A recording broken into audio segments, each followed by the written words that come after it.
پہلی بار میں نے اسے الحمرا ہال نمبر 3 کی سیڑھیوں پر بیٹھے ہوئے دیکھا تھا۔ سردیوں کی دھوپ اپنی ساری شادابی لیے اس کے گٹار سے ہو کر گردن تک لمبے بالوں پر گر رہی تھی۔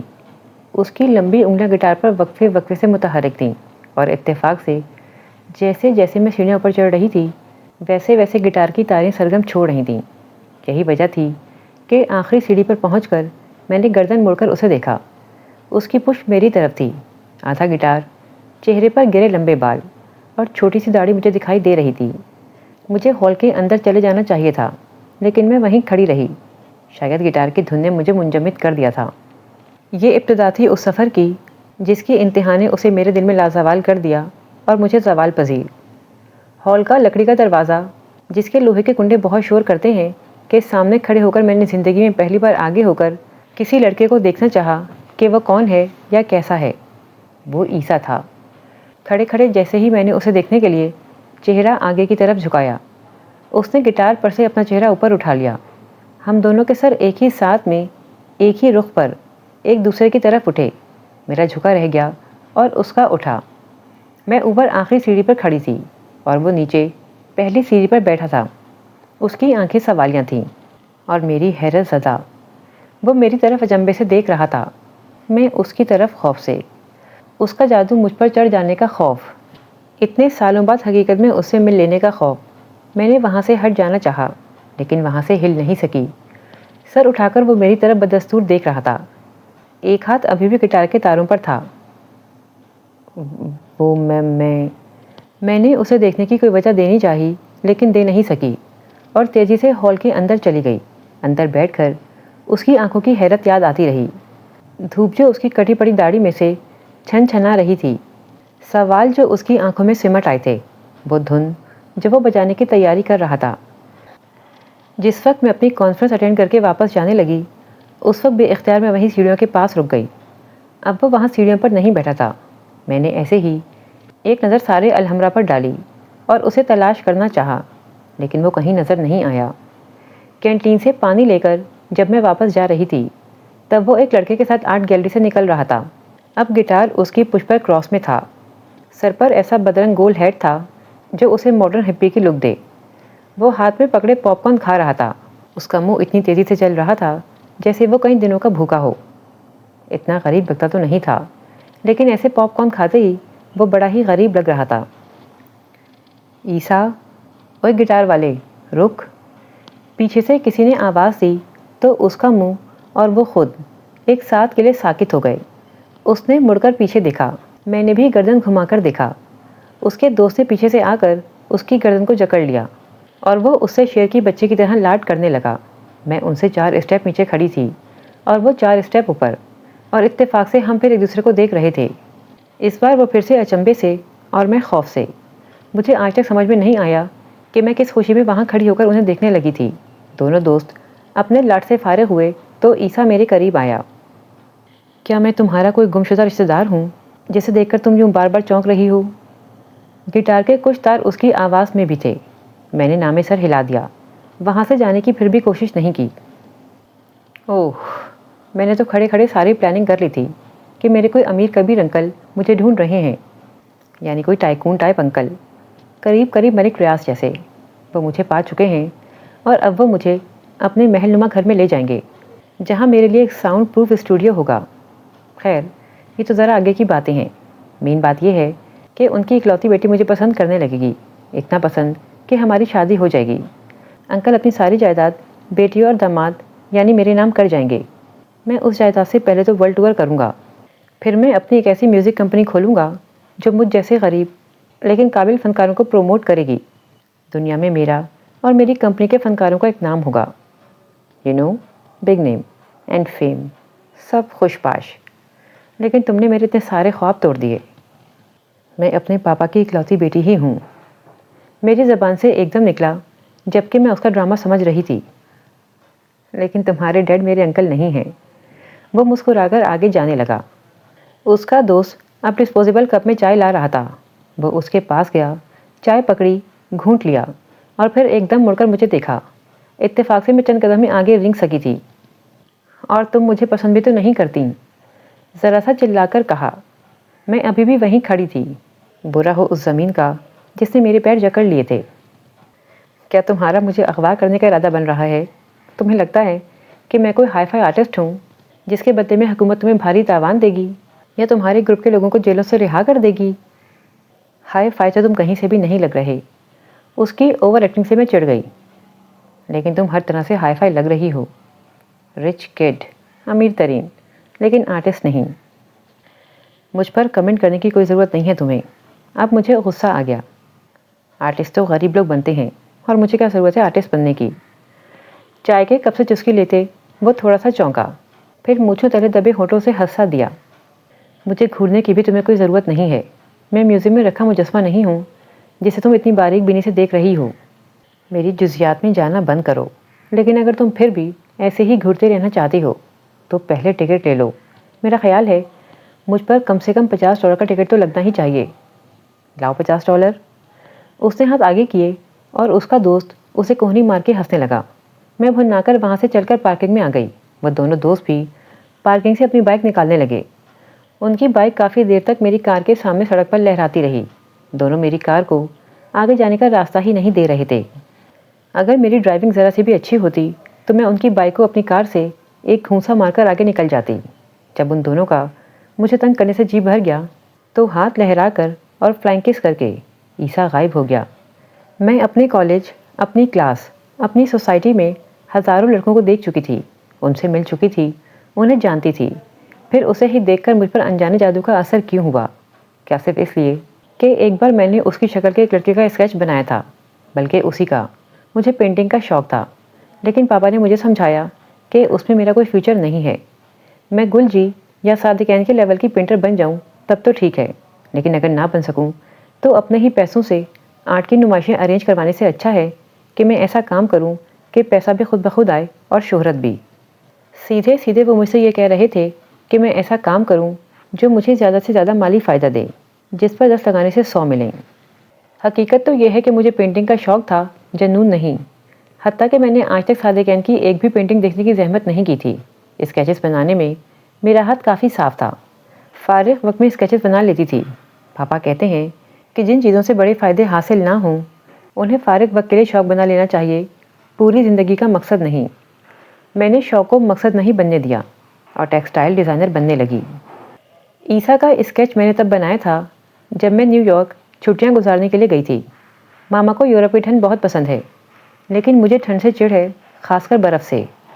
ایک دن ماما اپنے دوستوں کے ساتھ گھومنے چلی گئیں اور میں گھر میں اکیلی رہ گئی۔ باہر برف باری ہو رہی تھی۔ گو مجھے برف باری کبھی اچھی نہیں لگی، لیکن اس دن میں پہلی بار اٹھ کر گھر سے باہر نکلی۔ پہلے دروازے پر کھڑی ہو کر جھانکتی رہی، پھر کوٹ پہن کر پوری ہی باہر نکل آئی، پھر گھر سے دور چلی گئی اور پھر بہت دور۔ پتہ نہیں میں کب تک چلتی رہی، یہ بھی یاد نہیں کہ اتنا کیوں چلتی رہی۔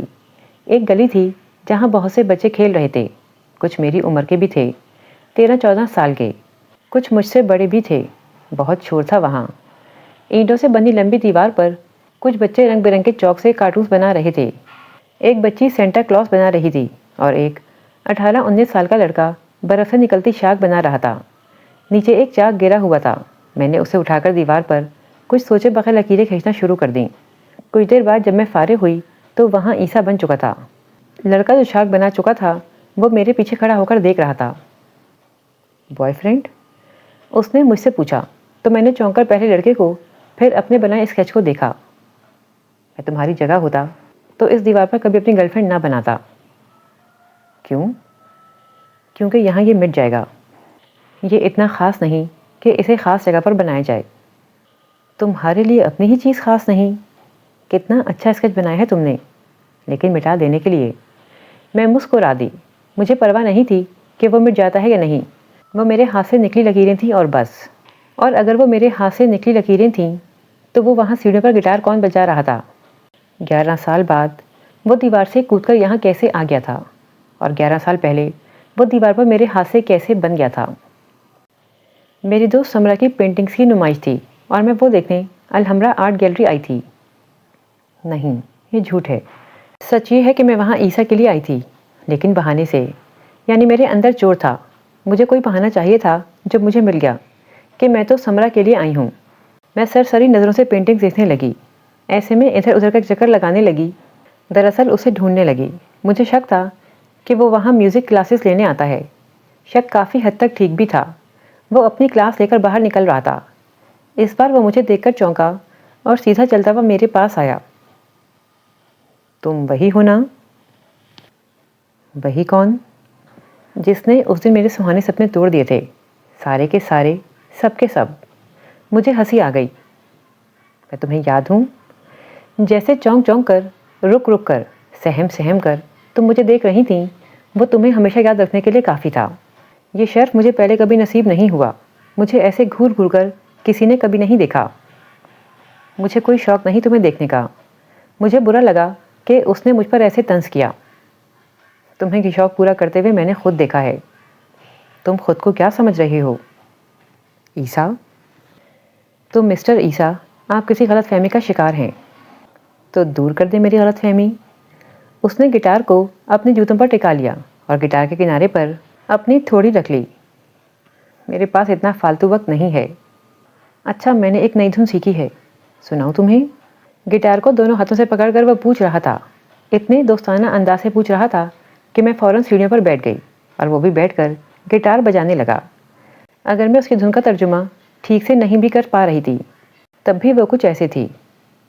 وہ دیکھتی ہے مجھے، رک رک کر، چھپ چھپ کر.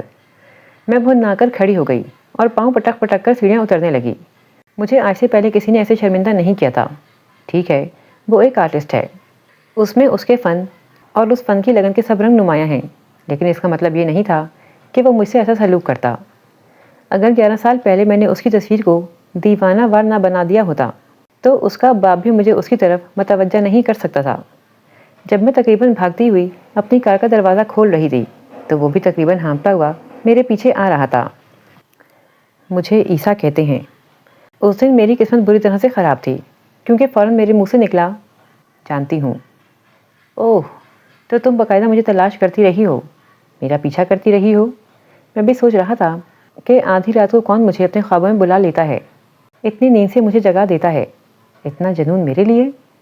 تم میرے پل پل کا پتہ لگاتی ہو. دیکھو، کسی دن میرے کمرے میں نہ کودانا. ویسے بھی میں سب سے اوپر والی منزل پر رہتا ہوں. کھڑکی تک آتے آتے تم خود اوپر پہنچ جاؤ گی. آنا ہو تو پائپ سے نہ آنا. گھر کے پچھلی طرف ایمرجنسی سیڑھیاں ہیں، وہاں سے آ جانا. میں بھن کر پلٹی اور وہ کہے لگانے لگا. گھر آتے ہوئے میرا غصے سے برا حال رہا. مجھے کیا ضرورت تھی اس سڑک چھاپ کے منہ لگنے کی؟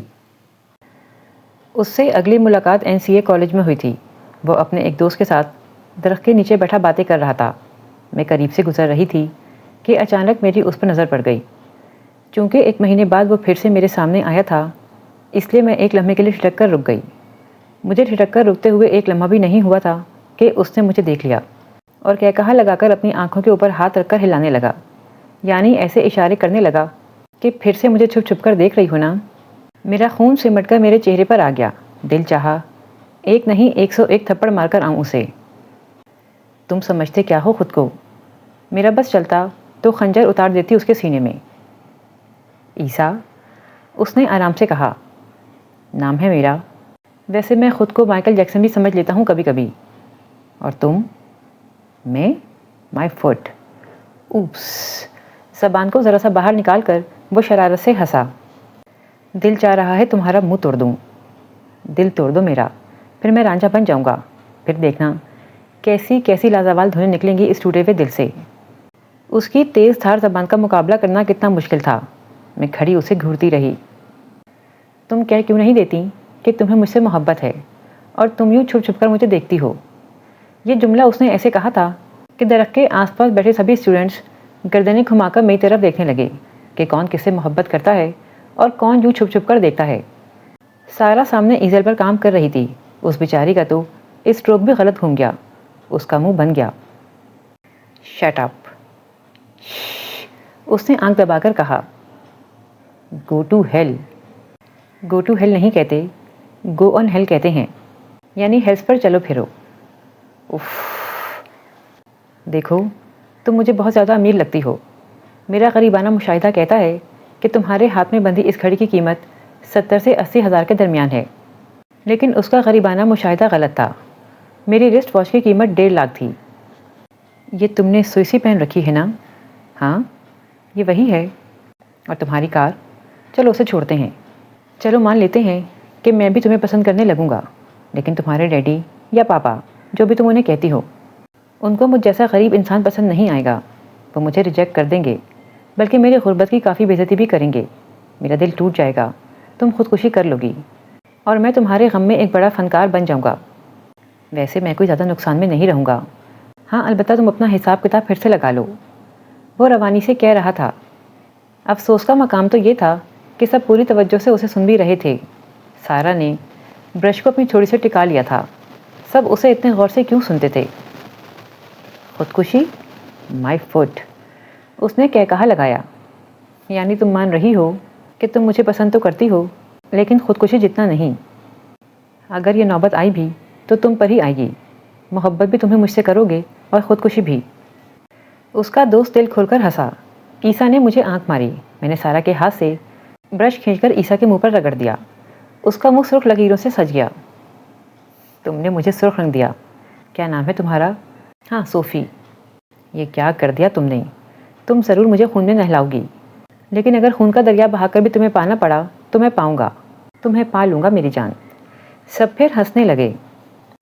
اگر وہ واقعی غریب تھا تو وہ غریبوں جیسا کیوں نہیں تھا؟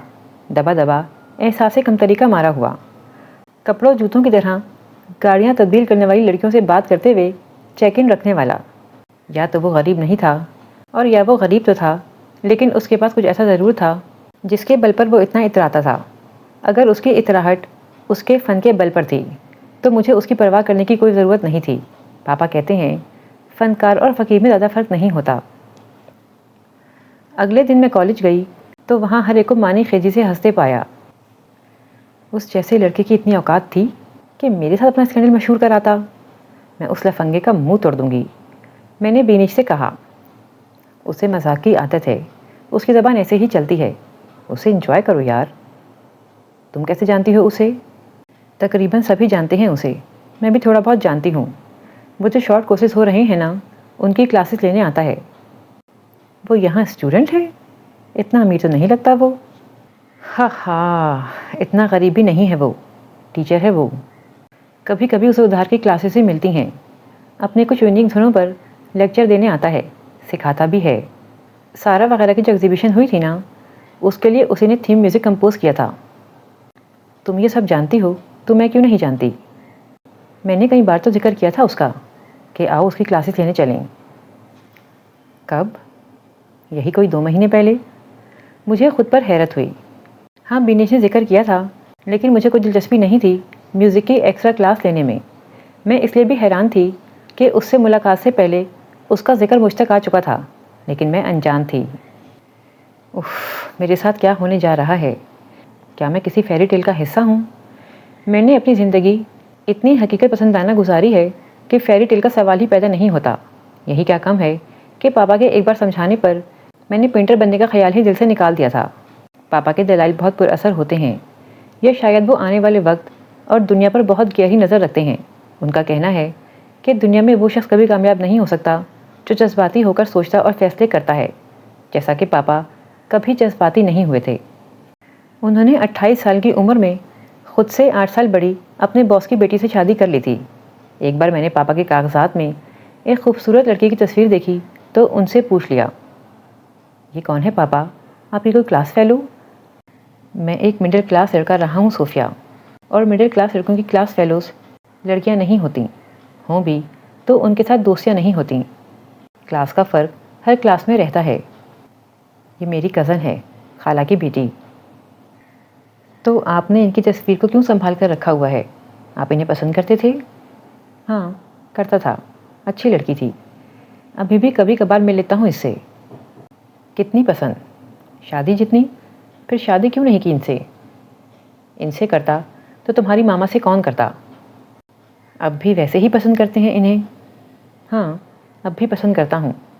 مجھ پر کوئی پابندی نہیں ہے اسے پسند کرنے کی۔ ہمیشہ پسند کرنا اور ہمیشہ ساتھ رہنا دو الگ الگ فیصلے ہیں۔ میں نے اسے ہمیشہ پسند کرنے کا فیصلہ کیا تھا اور آج تک اسے نبھا رہا ہوں۔ تو آپ نے ان کے ساتھ رہنے کا فیصلہ کیوں نہیں کیا؟ پسند کسی کو بھی کیا جا سکتا ہے لیکن ساتھ ہر کسی کے نہیں رہا جا سکتا۔ میں خاموش ہو گئی۔ ٹھیک کہا تھا پاپا نے، پسند کسی کو بھی کیا جا سکتا ہے لیکن ساتھ ہر کسی کے نہیں رہا جا سکتا۔ آؤ تمہیں ایک دھن بجانا سکھاؤں۔ مجھے کالج میں داخل ہوتے ہی معلوم ہو گیا تھا کہ وہ آج کالج میں موجود ہے۔ میں نہیں چاہتی تھی کہ اس پر میری نظر پڑے اور میں رک کر اسے دیکھنے لگوں، ایسے اسے پھر سے باتیں کرنے کا موقع مل جاتا۔ لیکن اس پر میری نظر کیا پڑتی، وہ خود ہی ایک دم سے میری نظروں کے سامنے آ کر کھڑا ہو گیا اور گٹار پر 2-3 بار انگلیاں مار کر کہنے لگا، مجھے کوئی دلچسپی نہیں ہے۔ میں نے بیزاری سے کہا، گٹار سے؟ دونوں سے، گٹار سے اور گٹار والے سے بھی۔ گٹار اور گٹار والا دونوں اپنے اندر دلچسپیوں کے کئی سامان رکھتے ہیں، ہمیں آزماؤ تو صحیح۔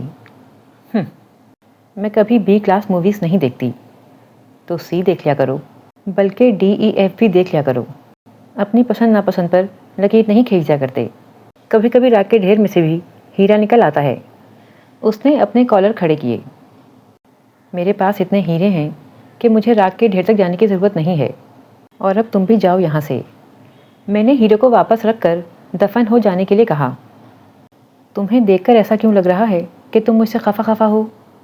میرا منہ حیرت سے کھل گیا۔ وہ کس دھڑلے سے مجھ سے اپنا تعلق جوڑ رہا تھا۔ تم تو ایسے کہہ رہی ہو جیسے تم، میں نے تند و تیز لہجے میں کہنا چاہا اور اس نے مجھے ٹوک دیا۔ میں 1 ہفتہ کالج نہیں آیا اور تم ناراض ہو گئیں۔ اچھا بتاؤ کیسے مانو گی، چائے یا آئس کریم؟ بھائی پیزا ویزا میں نہیں کھلاؤں گا، میری پاکٹ میں صرف 50 روپے ہیں، اس نے کہا۔ اور کس کالج کی کینٹین سے 50 کے 2 کپ ملتے ہیں؟ میں نے اس سے زائیہ پوچھا۔ یعنی تم چائے پینے کے لیے راضی ہو، بس تمہیں کم پیسوں پر اعتراض ہے۔ اور کالج کی کینٹین کی بات کون کر رہا ہے؟ تم مستانِ ماہی کو نہیں جانتی؟ وہ جو مین مال سے ذرا ہٹ کر اپنا کھوکا لگا کر کھڑا ہوتا ہے۔ ہاں وہی، جس کے سامنے کے 3 دانت غائب ہیں۔ تم نے گیس کر ہی لیا۔ لڑکی ویسے تم ذہین ہو۔ تمہارے گٹار کی تاروں کی طرح تمہاری زبان کی بھی تاریں ہونی چاہیے تھیں، جنہیں کھینچ کر توڑ دیا جاتا۔ زبان کی تاریں بھی توڑ دینا۔ بس تم میرے ساتھ آؤ، تھوڑا سا چل کر جانا پڑے گا وہاں تک۔ 20 کا کپ، کڑکن بھڑک جائے۔ تم مجھ سے فلرٹ کرنے کی کوشش کر رہے ہو؟ بلکہ نہیں، تم مجھ سے فلرٹ ہی کر رہے ہو۔ اچھا، تم مجھ سے محبت کر سکتی ہو اور میں فلرٹ بھی نہیں کر سکتا؟ کس پاگل نے کہا کہ مجھے تم سے محبت ہے؟ میری آواز اتنی بلند ہو گئی کہ اس نے ایک دم اپنے دونوں کانوں میں انگلیاں ٹھونس لیں۔ پاگل واگل کو چھوڑو۔ اچھا سنو پاگل، مجھے یقین ہے کہ تم کبھی کسی کی بائک کے پیچھے نہیں بیٹھی ہوگی۔ امیر لوگوں کا یہی مسئلہ ہوتا ہے، مہنگی مہنگی بورڈ چیزوں کی جان ہی نہیں چھوڑتے، دروازے بند کر کے گھٹ کر بیٹھ جاتے ہیں۔ کیا ملتا ہے تمہیں ان 4 پہیوں پر گھوم کر؟ اور تمہیں کیا ملتا ہے 2 پہیوں پر گھوم کر؟ زندگی اور آزادی کا احساس۔ تمہیں کیا پتا کہ بائک پر زندگی کتنے قریب سے ہو کر گزرتی ہے۔ مجھے کار کی کھڑکی سے ہی زندگی اچھی لگتی ہے، ویسے بھی مجھے کلاس لینی ہے۔ یعنی تم مجھے انکار نہیں کر رہی، کلاس کے بعد آنے کے لیے کہہ رہی ہو۔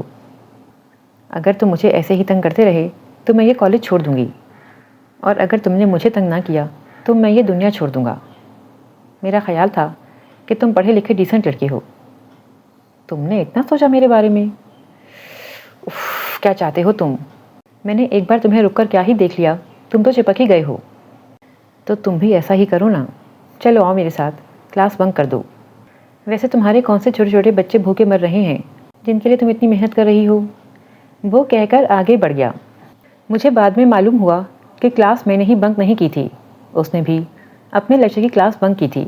وہ تو وہاں بیٹھ کر میرا انتظار کر رہا تھا، وہ آگے جا رہا تھا اور میں اپنی کلاس لینے کے لیے کلاس کی طرف بڑھنا چاہتی تھی، لیکن ایسا ہو نہیں پا رہا تھا، بلکہ ایسا ہو گیا کہ میں اس کے پیچھے جانے لگی، وہ آگے میں پیچھے۔ اس نے بنا پیچھے مڑ کر دیکھے جا کر بائک اسٹارٹ کی، اور اس یقین کے ساتھ کہ میں اس کے پیچھے موجود ہوں، بائک کو کک لگا دی۔ اس کے کک لگاتے ہی میں اس کی بائک کے پیچھے بیٹھ گئی، صرف 2 پہیوں پر، زندگی کو ذرا قریب سے دیکھنے کے لیے۔ تم نے تو کہا تھا کہ چل کر جانا ہوگا، کڑاکن بھڑک جائے پینے۔ تمہیں میری باتیں اتنی یاد رہتی ہیں، حرف آخر سمجھتی ہو، اتنے عزیز ہیں میرے الفاظ تمہیں۔ بائک کی تیز آواز کے ساتھ وہ چلا کر بولنے لگا۔ میں بائک پر پہلی بار بیٹھی تھی، ہوا سے میرے بال بری طرح سے اڑ رہے تھے، مجھے ایسا لگ رہا تھا کہ سب مجھے ہی دیکھ رہے ہیں، اور یہ بھی کہ سب کیا سوچ رہے ہوں گے۔ عیسیٰ اور صوفی ساتھ ساتھ۔ اینی وے، مستانہ ماہی کی کڑکن بھڑک چائے، اگر وہ چائے ہی تھی تو کافی غیر چائے شدہ تھی۔ میں نے جیسے تیسے اسے پیا، کیونکہ وہ مجھے چائے پھینکنے ہی نہیں دے رہا تھا، نہ واپس کرنے دے رہا تھا۔ 20 کا کپ ہے، پورا پیو۔ میں دے دوں گی اپنے 20 روپے، پھر تمہیں 20 لاکھ دینے ہوں گے۔ اگر میری غیرت کا جنازہ ہی نکالنا ہے تو ذرا بڑی قیمت سے نکالنا۔ بولو، دو گی 20 لاکھ؟ کاش میں نے سالوں پہلے تمہارا اسکیچ نہ بنایا ہوتا۔ مجھے اس کی دھونس بری لگی۔ کون سا اسکیچ؟ مجھے چڑھانے کے لیے اس نے پرزور آواز سے چائے کی چسکی بھری۔ کچھ نہیں، ایسے سڑک کنارے کھڑے کھڑے مستانہ ماہی ٹائپ کے کھوکے کی چائے پیتے ہوئے میں اسے اس اسکیچ کی بات کیسے سنا سکتی تھی؟ کیا تم نے میرا اسکیچ بنایا ہے؟ اگلے دن وہ کالج میں میرے ساتھ آ کر بیٹھتے ہوئے پوچھ رہا تھا۔ بنایا تھا تو بنا کر اسے تھا بھی کر دیا۔ بہت سال پہلے بنایا تھا، اس وقت میں نیو یارک میں تھی۔ وہ سوالیہ میری طرف دیکھنے لگا۔ بہت سال پہلے؟ تم مجھ سے اب ملی ہو، میں کبھی نیو یارک نہیں گیا صوفی، اسی لیے تمہیں پہلی بار دیکھ کر حیران ہوئی تھی۔ تم ویسے ہی ہو جیسے میرے چوک سے دیوار پر ابھرے تھے۔ ناقابل یقین! کیا اسکیچ میں بھی میرے بال لمبے تھے؟ ہاں، اور داڑھی بھی تھی۔ میں بہت حیران ہوں، بہت زیادہ۔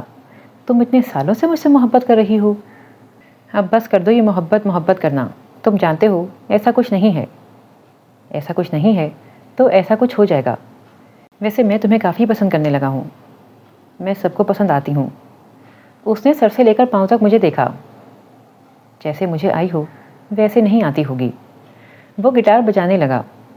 سنو، وہ میرا نام بجا رہا تھا۔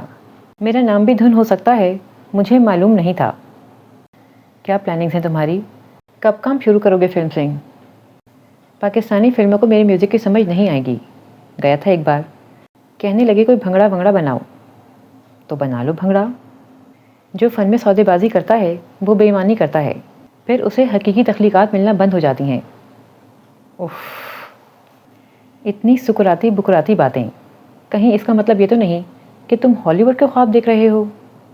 اگر انہیں میرا میوزک پسند آ جاتا ہے تو ہالی ووڈ میں کیا برائی ہے؟ تم اتنے ہی اونچے خواب دیکھتے ہو یا بس مذاق میں کہہ جاتے ہو؟ کرنے کے لیے بہت مذاق ہیں، یہی کیوں؟ خواب اونچے ہوتے ہیں نہ نیچے، وہ بس خواب ہوتے ہیں۔ پاپا ٹھیک کہتے ہیں، جو لوگ بڑے بڑے خواب دیکھتے ہیں وہ کچھ بنے نہ بنے خپتی ضرور بن جاتے ہیں۔ شاید تمہیں معلوم نہیں کہ فنکار حساس ہوتا ہے، اس نے سنجیدگی سے کہا۔ تو اس کا ایک دم سنجیدہ ہو جانا مجھے برا لگا۔ جس وقت میں اپنے خواب کا ذکر کر رہا تھا تمہیں ایسی گھٹیا مثال دینے کی ضرورت نہیں تھی۔ پاپا کو جا کر بتا دینا، جو خپتی نہ ہو وہ فنکار ہی نہیں ہوتا۔ فنکاری نارمل لوگوں کی بس کی بات ہی نہیں ہے۔ رات کی ہوائیں اور دن کی ہوائیں مجھے الگ الگ سر سناتی ہیں۔ سنے ہیں تم نے کبھی ان دو وقتوں کے الگ الگ سر؟ آئی ایم سوری، لیکن پھر بھی تم حقیقت پسند نہیں ہو۔ مجھے بعد میں معلوم ہوا کہ فنکار ہی تو سب سے بڑا حقیقت پسند ہوتا ہے۔ وہ حقیقت پسند ہوتا ہے تبھی کچھ نئے خواب بیدار کرتا ہے، زندگی کی تلخیاں کم کرنے کے لیے، حقیقت کی عکاسی کے لیے، کچھ خواب زندگی کو واپس بلانے اور کچھ زندگی کو زندگی کرنے کے لیے۔ ہم دونوں روز ملنے لگے تھے، کبھی وہ کالج آ جاتا تھا، کبھی مجھے پک کر لیتا تھا۔ مجھے نہیں معلوم تھا کہ میرا کبھی ایک ایسا دوست بھی بنے گا جو مجھے مس کال کرتا ہے کہ میں اسے فون کر لوں، کیونکہ اس کے پاس بیلنس نہیں ہے۔ ایک ایسے لڑکے کے ساتھ میں گھوموں گی، چائے پیوں گی، جو خوبصورت تو ہے لیکن خوشحال نہیں۔ ایسا غریب انسان جو مجھے نان حلیم کھلانے کے لیے چھوٹی سی دکان میں لے جاتا ہے اور مجھ سے دکان کے کونے میں رکھے کولر سے پانی کا گلاس بھر کر لانے کے لیے کہتا ہے۔ اس سے جو اپنے کمرے میں بھی بیل دے کر اپنے لیے پانی منگواتی ہے۔ مجھے اپنے اور اس کے درمیان کلاس کے فرق کا معلوم تھا، دل کے فرق کا بھی، لیکن پھر بھی وہ ایک دو پرائیویٹ اکیڈمیز میں کلاسز لینے لگا تھا، چند ٹی وی شوز میں بھی حصہ لے چکا تھا۔ ٹی وی شوز میں اس کی دھنوں کی زیادہ پذیرائی نہیں ہو سکی تھی۔ دن بدن اس کی دھنیں گاڑھے فلسفے کی صورت اختیار کرتی جا رہی تھیں۔ چند پروڈکشن ہاؤسز نے اسے کال کی، لیکن ان کے ساتھ عیسیٰ کی بات نہیں بن سکی، یا عیسیٰ ان کے مطابق اپنی دھنوں کو بدل نہیں سکا تھا، یا وہ عیسیٰ کی دھنوں کو سمجھ نہیں سکے تھے۔ ایک دن وہ مجھے اپنے گھر لے گیا۔ اپنے گھر والوں سے ملوانے کے بعد وہ اپنا گھر دکھانے لگا۔ یہ دیکھو، یہ ہمارا کچن ہے۔ کچن میں ایک فریج ہے جس میں دودھ دہی بریڈ سب ہے۔ ہم کافی بھی پیتے ہیں اور ہمارے گھر میں بھی ایک ڈنر ٹیبل موجود ہے۔ وہ دیکھو سامنے، ہاں وہی، وہ ہے ڈنر ٹیبل۔ رات کو سونے سے پہلے ہم بھی گڈ نائٹ کہتے ہیں، اور مزے کی بات تو یہ ہے کہ میرے پاس 2 نائٹ ڈریس بھی ہیں۔ میں نے ایک کنسرٹ کیا تھا امریکن ایمبیسی میں، اچھے پیسے مل گئے تھے وہاں سے، تو میں اور میری دونوں بہنیں سنگاپور بھی چلے گئے تھے، یعنی ہم سب جہاز میں بھی سفر کر چکے ہیں۔ گھر میں امی کی مدد کے لیے 2 لڑکیاں آتی ہیں، ایک گھر کی صفائی کرتی ہے اور ایک کھانا پکا جاتی ہے۔ کپڑے ہم تینوں بہن بھائی اپنے اپنے خود دھوتے ہیں۔ میری امی سنڈے بازار جاتی ہیں، لیکن وہ سبزیوں کی قیمت کم نہیں کرواتی، کیونکہ یہ کام میں کرتا ہوں۔ جب تم ایسی باتیں کرتے ہو تو مجھے یقین ہونے لگتا ہے کہ تم کبھی نارمل نہیں ہو سکو گے، اور تمہارے چہرے پر صاف صاف لکھا ہوتا ہے۔ اوہ، عیسیٰ تو واقعی میں غریب ہے۔ وہ مسکرایا۔ میں شرمندہ ہو گئی۔ اس کا گھر پرانی حویلی جیسا تھا، بڑے بڑے کمرے، برآمدے، پورچ اور لان۔ پورچ میں ایک کار کھڑی تھی جو دور کھڑی ہی چلا رہی تھی کہ میں کار ضرور ہوں، لیکن کار آمد نہیں۔ اس کے گھر کا رقبہ میرے گھر سے کہیں زیادہ تھا۔ فرق تھا تو اوپر بنی عمارت کا، جو پرانی تھی، سیلن زدہ اور کہیں کہیں سے ٹوٹی پھوٹی ہوئی بھی۔ تم اس گھر کو بیچ دو اور چھوٹا لیکن جدید تر سا گھر لے لو۔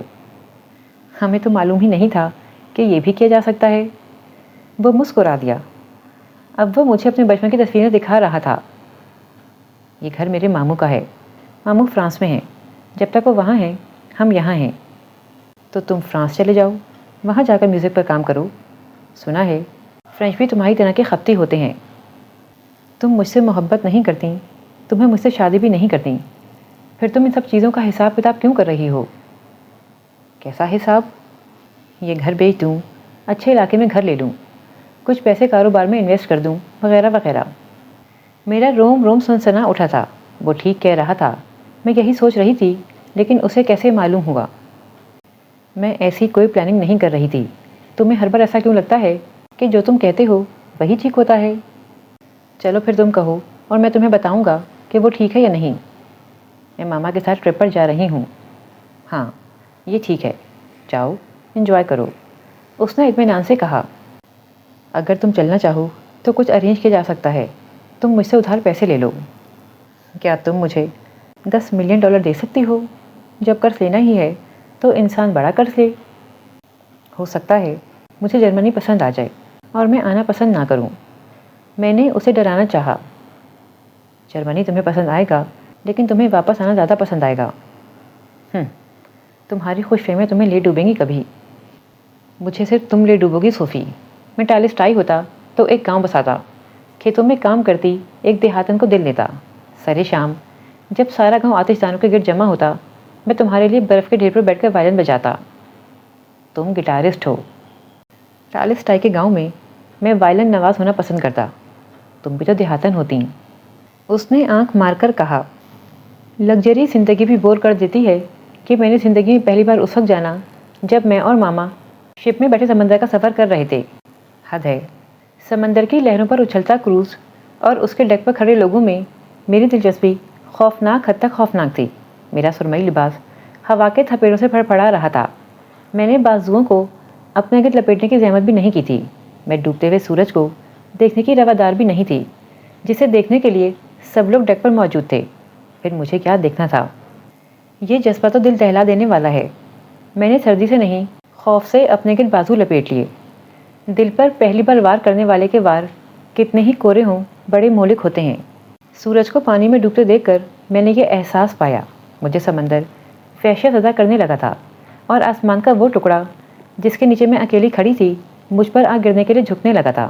دل پر پہلی بار وار کرنے والا عیسیٰ۔ اوہ عیسیٰ، تم میں ایسا کیا ہے کہ تم میرے لائق بن سکو، جس کے لیے میں یہ سمندر چھوڑ کر پھلانگ کر یا تیر کر آؤں؟ گٹار کی تاروں سے سر نکالنے والا، الجھی اور ناسمجھ میں آنے والی دھنیں بنانے والا، اور بس صرف چند بےمعنی دھنوں کی تخلیق پر میں تمہیں اپنی تخلیق کا حق سونپ دوں؟ کیا ہے تم میں خود سے کہتی رہی۔ کھینچ کھانچ کر بہت سے دنوں بعد جب میں واپس آئی تو صرف 7 دن گزرے تھے۔ 7 دن؟ اور وہ ہنس رہا تھا۔ اتنا پیسہ لگا کر تم لوگ جاتے ہو اور ایک ہفتے میں واپس آ جاتے ہو۔